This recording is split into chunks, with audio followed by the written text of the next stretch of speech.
Krishnamurti, in dialogue with Dr. Alan W. Anderson. J. Krishnamurti was born in South India and educated in England. For the past 40 years, he has been speaking in the United States, Europe, India, Australia, and other parts of the world. From the outset of his life's work, he repudiated all connections with organized religions and ideologies and said that his only concern was to set men absolutely, unconditionally free. He is the author of many books, among them The Awakening of Intelligence, The Urgency of Change, Freedom from the Known, and The Flight of the Eagle. This is one of a series of dialogues between Krishnamurti and Dr. Alan W. Anderson, who is professor of religious studies at San Diego State University, where he teaches Indian and Chinese scriptures and the oracular tradition. Dr. Anderson, a published poet, received his degree from Columbia University and the Union Theological Seminary. He has been honored with a Distinguished Teaching Award from the California State Universities. Mr. Krishnamurti, in our last conversation, we were beginning to talk about consciousness and its relation to death in the context of living as a total movement. Yes.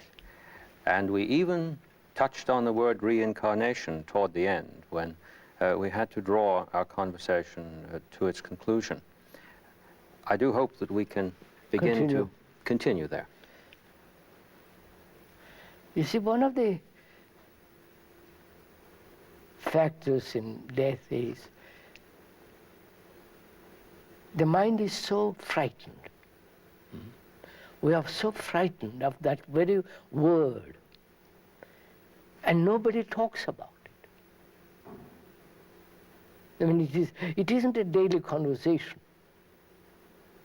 It is something to be avoided, something that is inevitable. For God's sake, keep it as far away as possible. We even paint corpses to make them look as though they're not dead. That's the most absurd thing. Yes. Mm. Now, what we are discussing, sir, is, isn't it, the understanding of death, its relation to living, and this thing called love. One cannot possibly understand the immensity, and it is immense, what this thing called death, unless there is real freedom from fear. That's why we talked some time ago about the problem of fear. Without really freeing the mind, unless the mind frees itself from fear, there is no possibility of understanding the extraordinary beauty, strength, and the vitality of death. It's a very, very remarkable way to put it, the vitality of death. And yet, normally we regard it as the total negation of life. That's yes. right. So, I mean, if we are inquiring into this question of death, fear must be completely non-existent in us. Then I can proceed. Then I can find out what death means. We've touched a little bit on reincarnation, the belief that is maintained throughout the East, which has no reality in daily life. It's like going to church every Sunday and being mischievous for the rest of the 6 days. So if a person who is really serious, really attentive, goes into this question of death, he must understand what it means, the quality of it, not the ending of it. That's what we're going to a little bit discuss. The ancient Egyptians, the pharaohs and all the first dynasty till the 18th and so on, they prepared for death. They said, we will cross that river with all our goods, with all our chariots, with all our belongings, with all our property, with all our... And therefore their caves, their tombs were filled with all the things of their daily life. Corn, you know all that. So living was only a means to an ending, dying. That's one way of looking at it. The other is reincarnation, which is the Indian Asiatic outlook. And there is this whole idea of resurrection of the Christians. Reborn, carried by Gabriel angel and all that to heaven, and you would be... Now, what is the fact? These are all theories, suppositions, beliefs, and non-facts. I mean, suppose we're born, Jesus come out of the grave, resurrected physically. That is just a belief. There were no cameras there. There were no 10 people say, yes, I saw it. It's only somebody imagined. We'll go into that a little later. So there is this living and preparing for death, as the ancient Egyptians did. Then there is the reincarnation. Then there is the resurrection. Now, if one isn't frightened, you follow, sir, deeply, then what is death? What is it that dies? Apart from the organism. The organism may continue, if you look after it very carefully, for 80 or 90, 100 years. If you have no disease, if you have no accidents, if there is way of living sanely, healthily, perhaps you last 100 years or 110 years. And then what? You follow, sir? You live 100 years. For what? For this kind of life? Fighting, quarreling, bickering, bitterness, anger, jealousy, futility, a meaningless existence. It is meaningless existence, as we are living now. And in terms of our previous remarks, this is all the content of consciousness. That's right. Yes. Now, so, what is it that dies? And what is it one is frightened of? You follow? What is it one is frightened of there? Losing the known? Losing my wife? Losing my house? Losing all the things I've acquired? Losing this content of consciousness?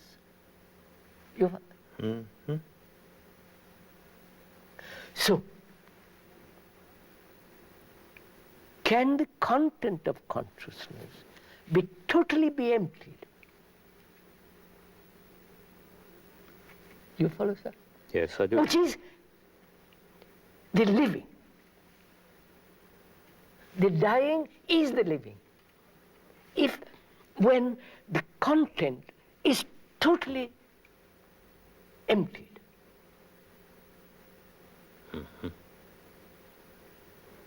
That means no attachment.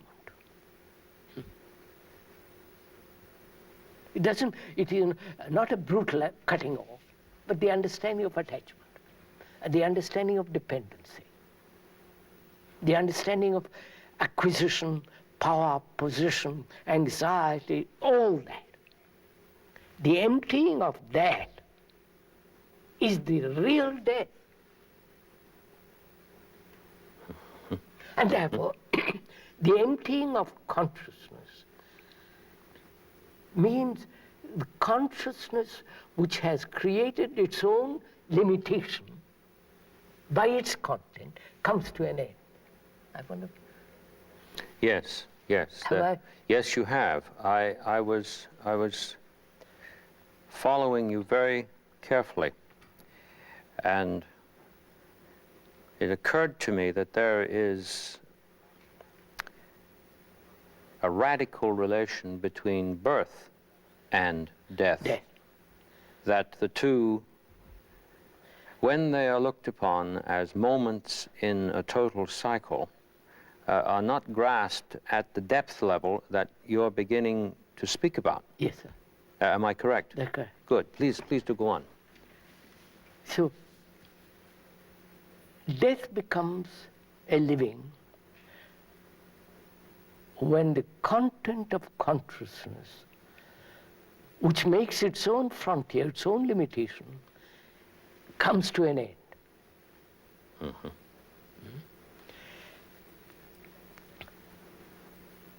And that this is not a theory, not a speculative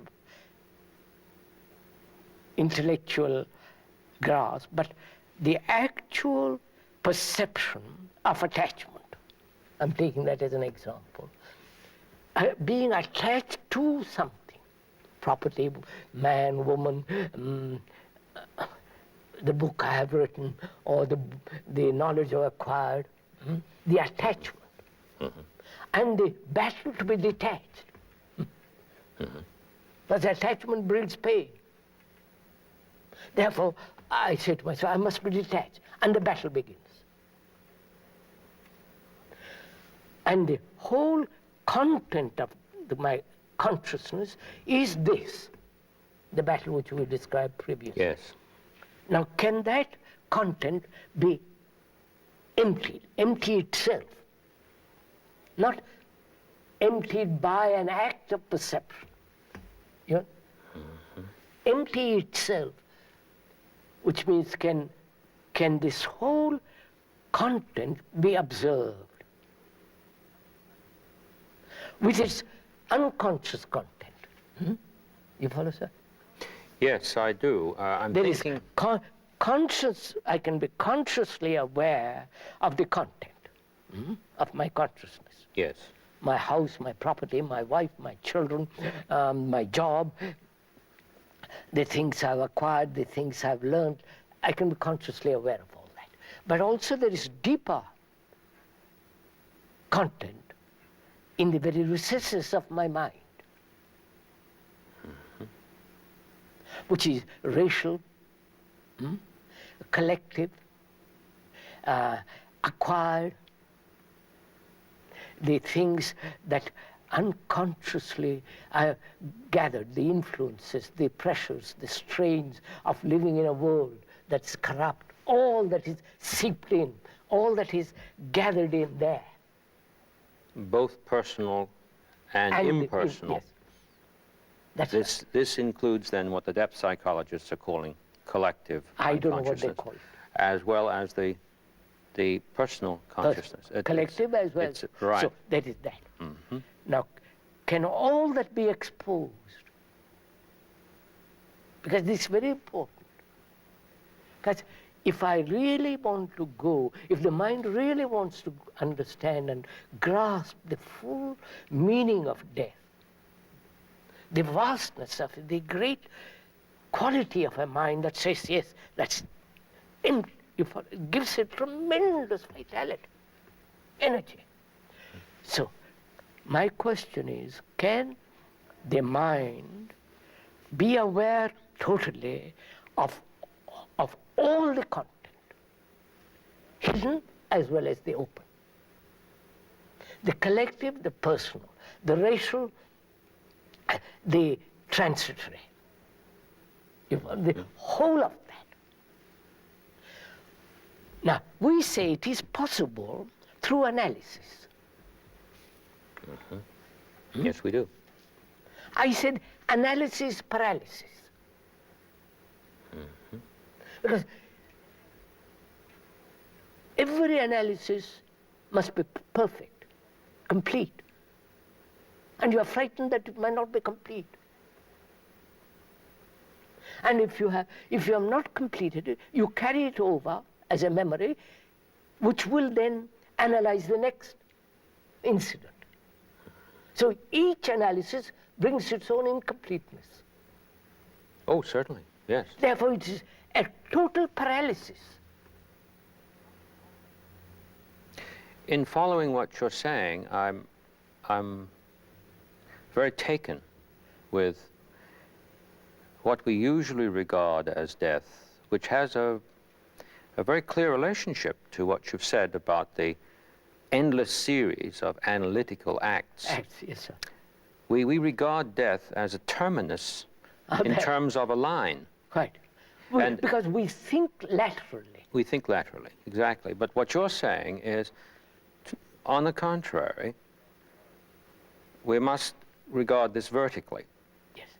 And in the regarding of it vertically,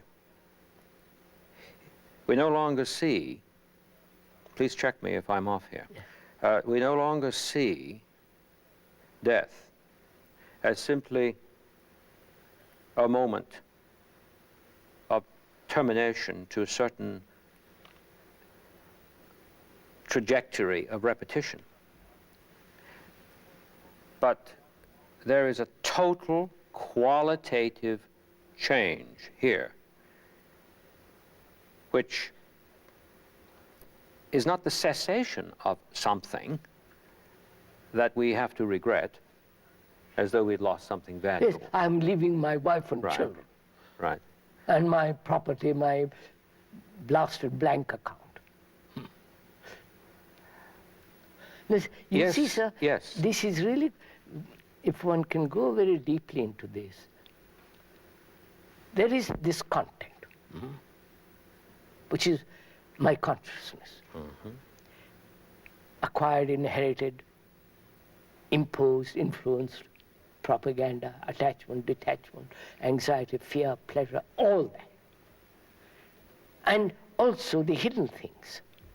I'm asking myself, since analysis is really paralysis, not an intellectual supposition, but actually it is not a complete act. Analysis can never produce complete act. The very word analysis means to break up, the breaking up. To loosen up. Loosen up, breaking up. Therefore, I reject that totally. I won't analyze, because I see this, the stupidity, the paralytic process of it. Then what am I to do? You follow? Because that is the tradition. Introspective,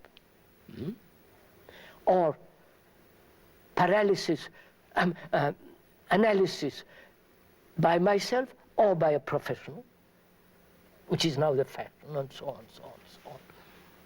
So what if the mind sees the truth of it, and therefore analysis falls away, then what is the mind to do with the content?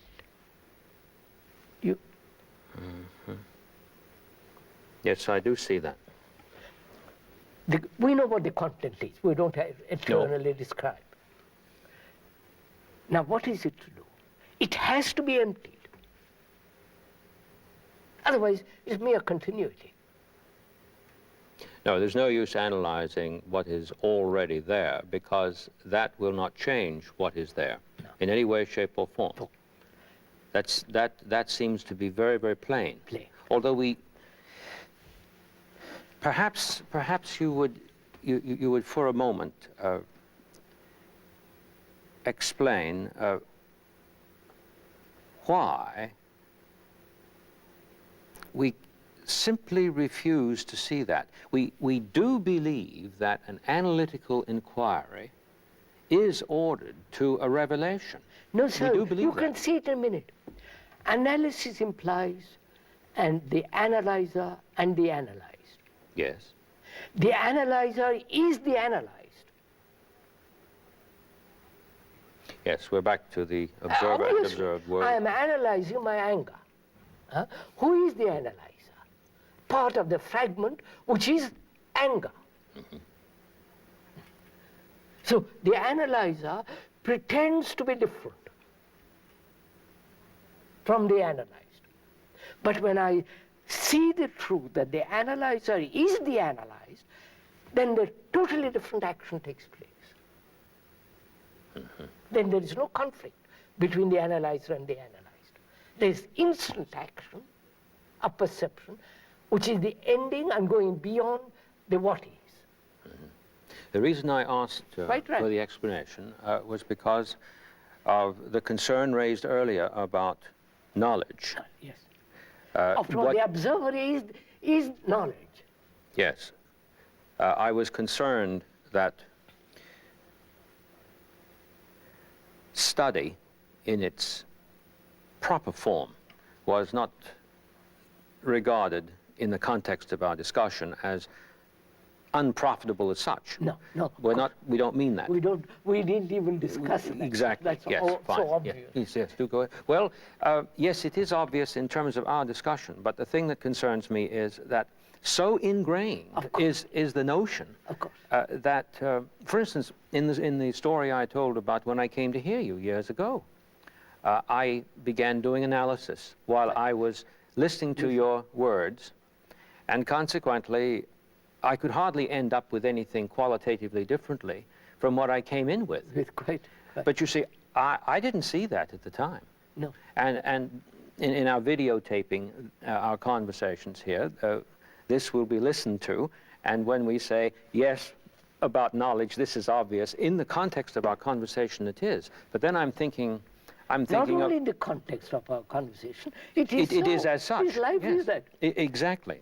I couldn't agree. But immediately I flashed back to my own behavior. And I know that I was not alone in that, because I listened to other conversations regarding it at the time. But yes, I see what you mean now about analysis as such. It seems to me very clear. Implies the analyzer and the analyzed. Precisely. The analyzer is the analyzed. And also analysis implies time, duration. I must take time to unearth, to uncover, and it take me the rest of my life. This is a confusion we have about death, too, death's relation to time. That's right. I'm coming to that. Yes, of course. Yes. Please do. Please. Yes. So, the mind perceiving discards analysis completely. Not because it's not profitable, not because it doesn't get me what I want, but I see the impossibility of emptying the consciousness of its content if the mind approaches through that channel. Analyzer, time, and the utter futility at the end of 40 years. I'm still analyzing. And the content of my consciousness has not qualitatively changed. Change at all. No, it's become intensified in its corruption. That's right. Yes. So, but the mind must see its content, must be totally aware of it, not fragments of it. How is that to be done? You follow, sir? Yes, I do. Because it's very important in relation to death. Because content of my consciousness is consciousness. That consciousness is me, my ego, my saying I and you, we and they. Whether they the communists, they the Catholic, they the Protestant or the Hindu, they and we. So it is very important to find out that it's possible to empty consciousness of its content, which means the dying to the me. You follow? Yes, I do. Because that is the me. This is where the terror starts. That's where the terror starts. Precisely. There's the intuition that if I die to the content of this consciousness, that I am wiped out. Yes. So I, who have worked who have lived a righteous life or unrighteous life, who have done so much mischief or good. I have struggled to better myself. I've been so kind, so gentle, so angry, so bitter. And when you say, empty your consciousness, means you're asking me to die to all that. So, you are touching at the very root of fear. Yes, exactly. At the root of terror, of not being.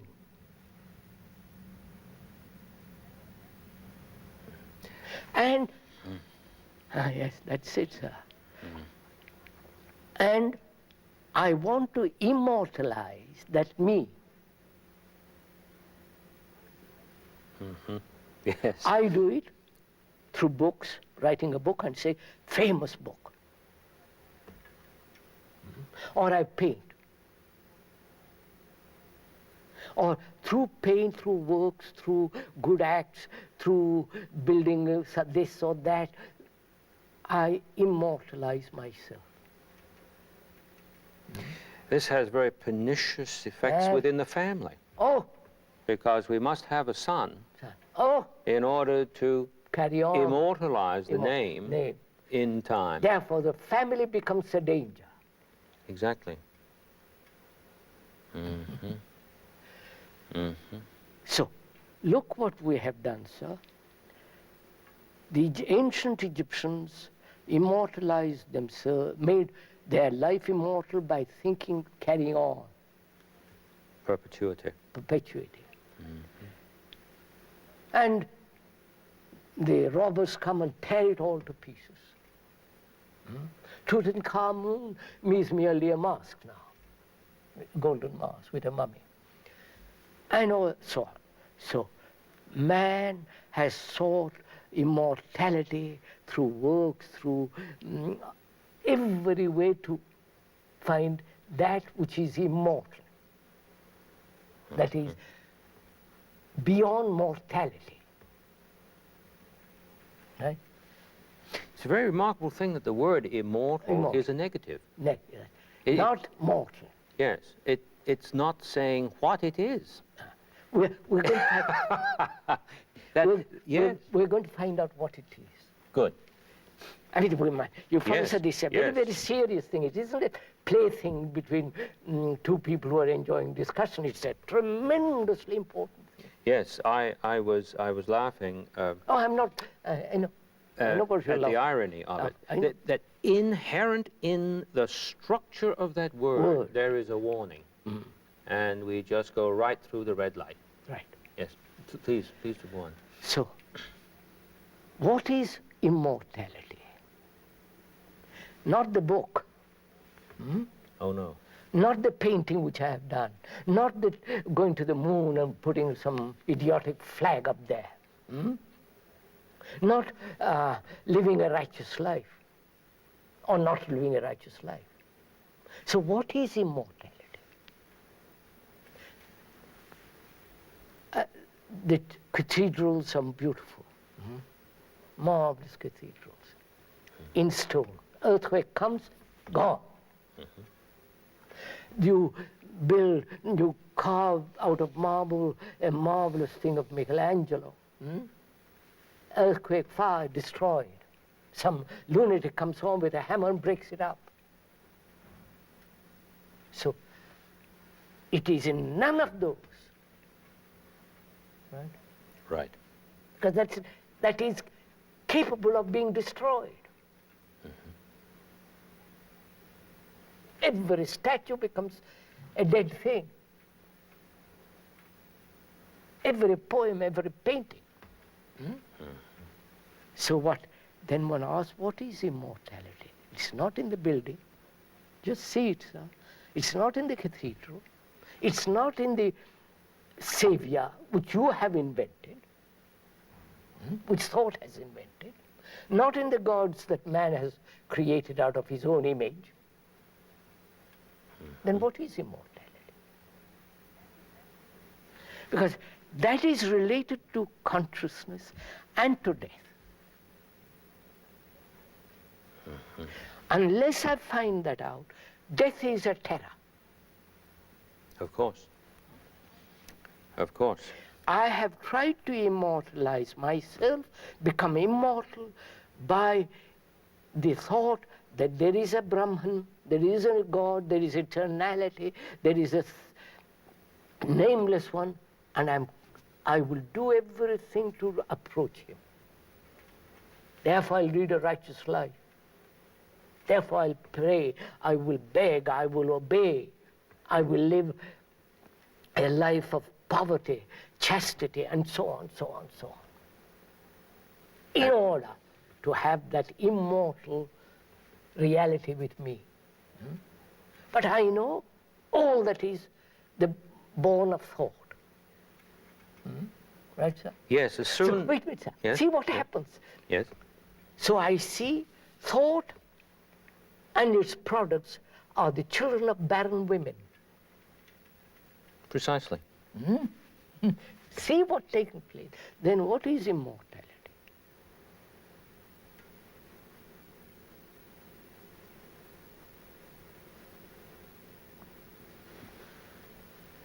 The beauty in the church, not I built the church, the beauty in the cathedral, the beauty in the poem, the beauty in the sculpture, the beauty, not the object of beauty.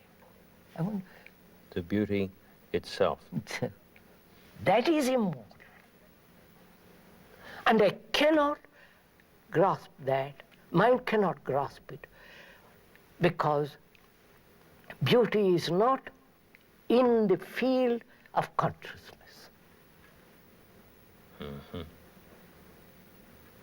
You see, what you've said, again, stands it all on its head. We think when something dies that we've cherished, that is beautiful. That beauty dies in some sense with that which has passed away. Passed away, yes. Actually, it's the feeling of being bereft of that beauty that I regarded as my privilege to have personal access to. The belief that that has perished, not simply been lost, because what is lost is by its nature predisposed to be found, but to perish is to be wiped out utterly, isn't it? And so the belief is deep. Oh, very, very. Extremely deep with respect to what we mean by perish. In fact, the word isn't used very often. It's frightening. It's a very frightening word. We always talk about losing things. Losing. Hardly ever do we say something perishes. Now, back to what I mentioned about standing it on its head. The image came to my mind as a metaphor. I hope not one of those images we've been talking about, that a beauty, rather than being imprisoned and therefore taken down to the utter depths of nullity when the thing perishes, has simply let it go. In some sense, beauty has let this expression go. So That is upside down from what is usually thought. I know. And it's probably let it go in precisely on time. That's right. That's what's so marvelous. Yeah. Yes. So, immortality, we have said, is within the field of time. The one field. Right? Yes. The field of time. Yes. And death is also then in the field of time. Because I have created through thought the things of time. And death is the ending or the beginning of a state which is timeless. Of that I'm frightened. So I want everything preserved in the field of time. You follow, sir? Yes, yes, we think it could. And that is what we call immortal. The statue, the poem, the church, the cathedral, and I see also all that is corruptible, destroyed by one accident or by an earthquake. Everything is gone. So, immortality is not within the field of time. And time is thought. Of course. Yes, that follows. Of course. So anything that thought creates must be within the field of time. And yet thought is trying to seek immortality, which is immortality of itself and the things it has created. See, you. Yes. So, then the problem is, can the mind see all this? See it, not imagine that it is seeing it. No, actually see it. Yes, the remark I made before when you began saying the field time, and I said the one field, I didn't mean that the field of time, as you've described it, is the one field, but that we could be so appallingly Blind. mistaken and blind. Ignorant. And, that the field of time is another fragment, and it's the only field. And what really struck me was this misuse of thought generates the most appalling avarice. Yes, sir.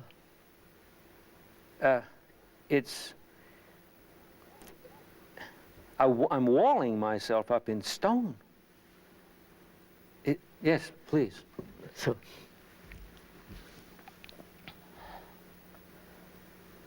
the mind perceiving all this, if it is alert, if it has been watchful all the time that we've been discussing, must inevitably see the whole content exposed without any effort. It's like reading a map. You spread it out and look. But if you want to go in a direction, then you don't look at the whole map. Then you say, I want to go from here to there, the direction is there, so many miles, and you don't look the rest. What we're asking is no direction, but just look. Look at the content of your consciousness without direction, without choice. Be aware of it without any exertion of discernment. Be choicelessly aware of this extraordinary map. Then that choiceless awareness gives you the tremendous energy to go beyond it. But you need energy to go beyond it. This leads me to the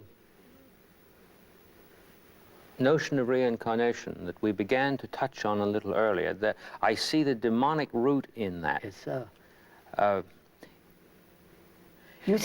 You see, reincarnate, next life. Nobody says incarnate now. Yes, exactly. You follow, sir? Yes, I do. You can only incarnate now when you die to the content. And there is... You can be reborn, regenerated totally if you die to the content. Yes. Yes, yes. And there is a terrible truth on the dark side, the demonic side, to this doctrine of reincarnation, because if that content of consciousness is not emptied out, then it must prevail. So what happens? Then it really does. Yes. It prevails. So what happens? I do not know, as a human being, how to empty this thing. I'm not even interested. I'm only frightened.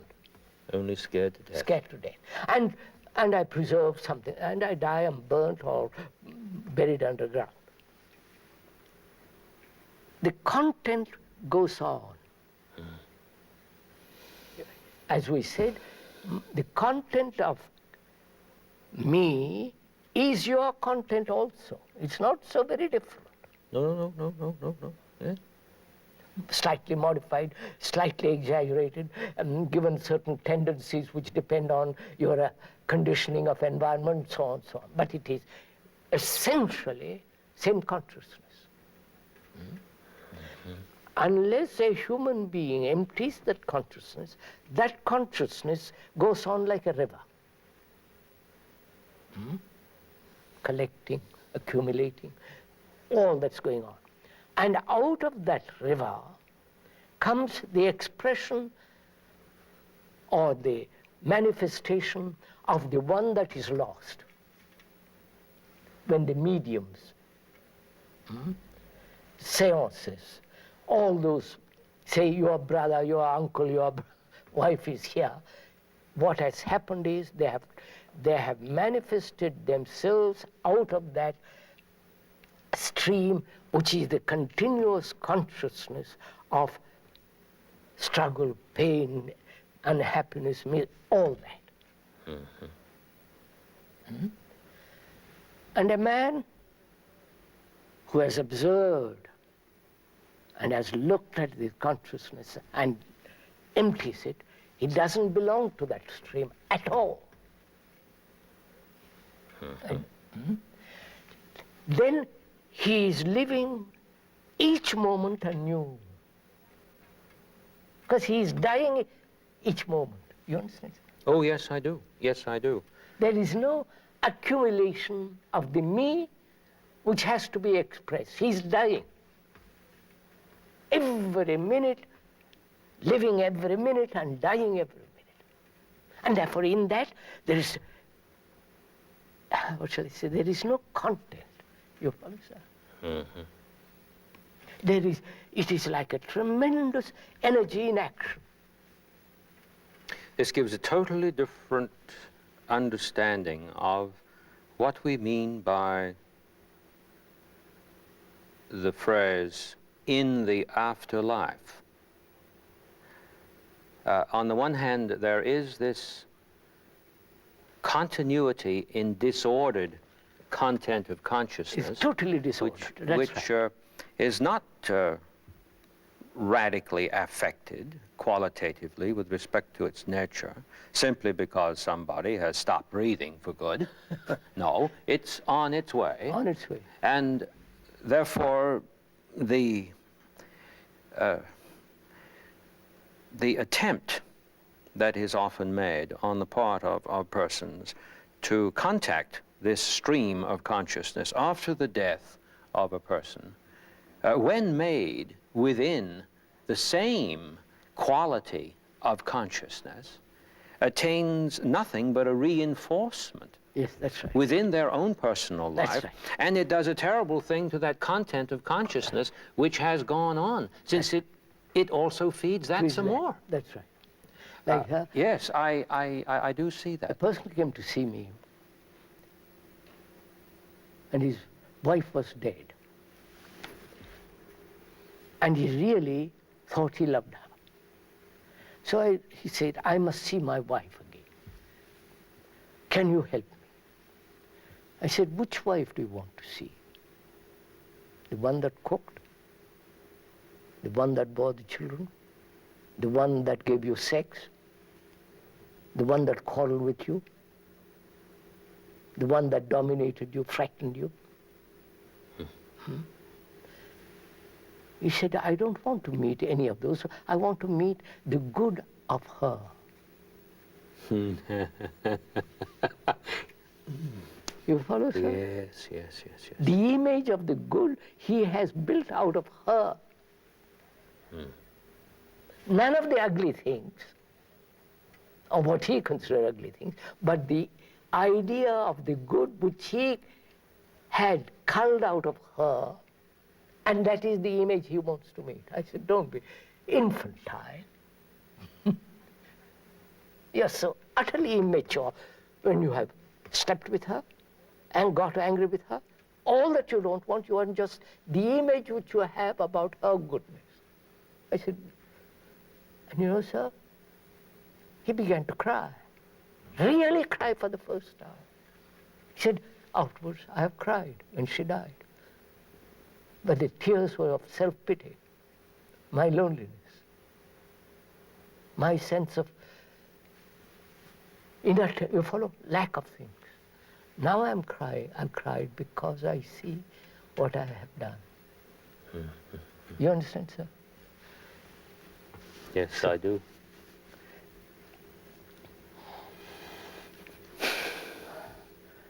So, to understand death, there must be no fear.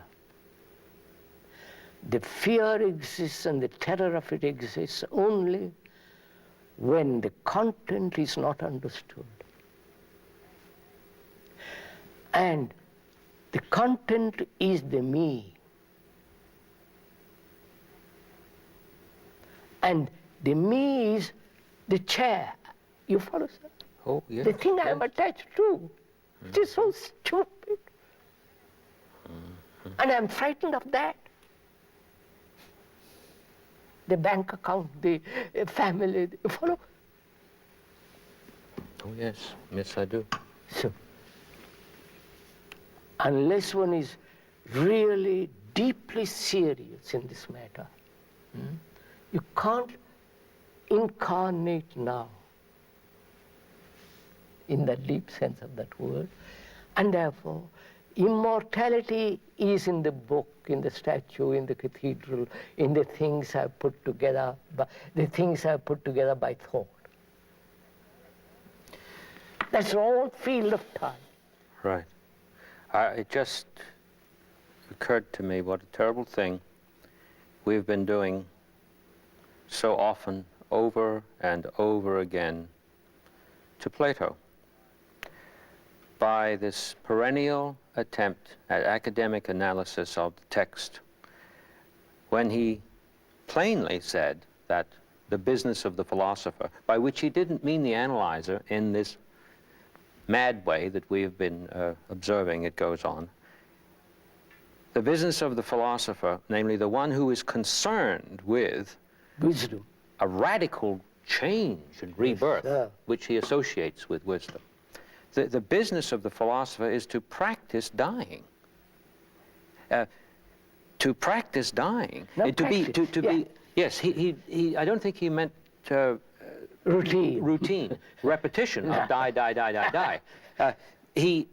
I think he puts it with an ing, because of this, because he doesn't want to fall out of act. I know I use this phrase all the time, but it came to me early in our conversations, and it seems to say for me what I want to say. I have to say I learned it from you, though I don't want to put the words in your mouth.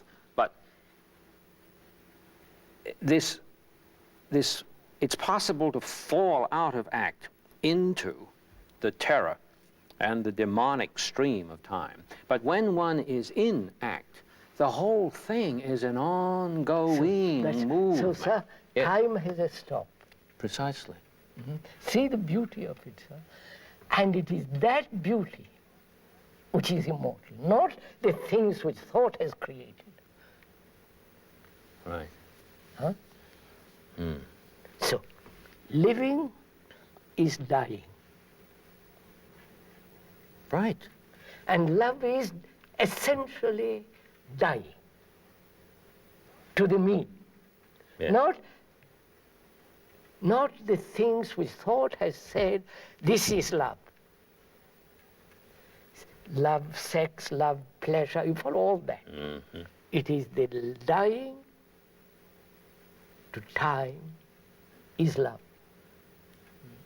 So, living, love and death are one thing, not divisible, not separated, not divorced, not in the field of time, but it's completely a living, moving thing, indivisible.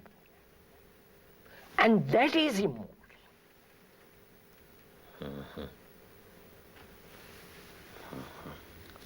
So, now, most of us are educated wrongly. How true that is. From childhood, we are never taught to be serious. From childhood, we are taught the cultivation of thought. Cultivation of thought and the expression and the marvels of thought. All our philosophies, books, everything is based on that. And when you say die to all that, you really awaken the terror of not knowing. This gives me security in knowing. Then knowledge becomes the field of my safety. And you ask me, give all that up, die to all that. I say, you're insane. How can I die to that? That's part of me. There's a very, very beautiful Zen saying that seems to relate to this when it's understood correctly. Speaks of jumping off the cliff with hands free. Jumping off the cliff with hands free. The hands that hold, always grasping the past or reaching out towards the future, and we never get off that horizontal track. It's like a Lionel train, forever goes on. So then comes the question, what is living in the present? Death is the future. Yeah. And I have lived for 40 years, all the accumulated. What is the present? The present is the death of the content. You follow, sir? Yes. And that, I don't know, it has got immense beauty in that. Because that means no conflict. You follow, sir? No tomorrow. If you tell a man who loves, who is going to enjoy that man or woman next tomorrow, he said, when you say there's no tomorrow, he said, what are you talking about? Yes, I know. Sometimes you will say, when you've said something, sounds absurd. Of course. And of course, in relation to the way we've been taught to do analysis, So it sounds absurd. There was can we educate children, students, to live totally differently? Live and understand and act with this sense of understanding the content and the beauty of it all. If I've understood you correctly, there's only one answer to that question. Yes. Yes. Sounds, it wouldn't, I think the word here wouldn't be absurd. It would be something like wild. Would it? Yes. I see now what you mean about death and birth as non-temporally related in terms of the question that we raised about their relation earlier. Because when you say there's this incarnation Now, now upon the instant, yes, then then No, if you see the beauty of it, sir, the thing takes place. then it's happened. Then it It has. is not the result of mentation. No. It's not the result of, immense thinking. It is actual perception of what is.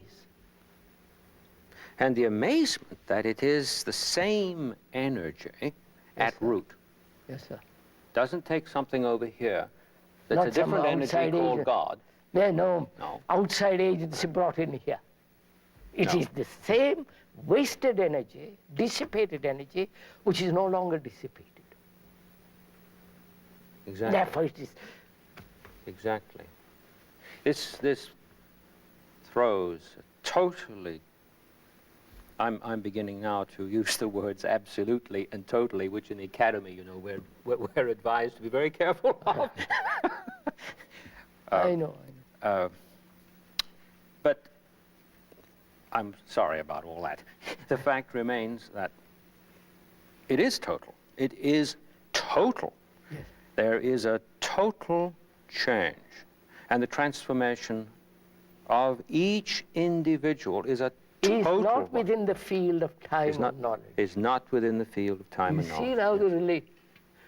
Yes, and then the profound seriousness of it that attends when one sees the rest of that sentence of yours.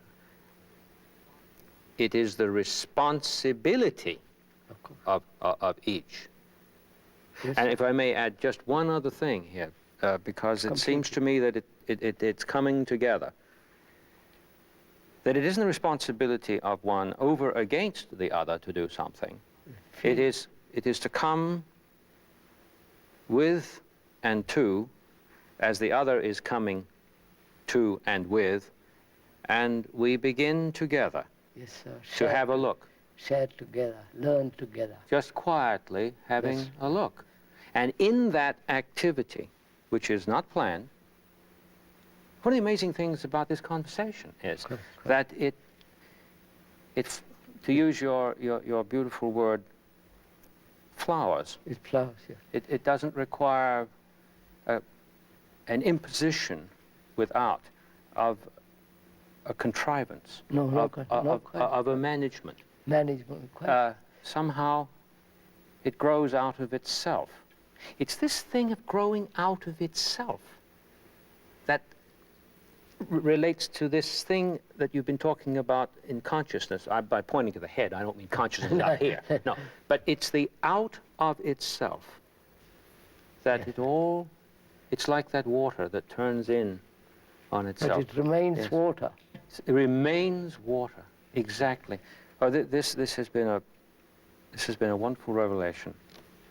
The whole thing about death, living, and love.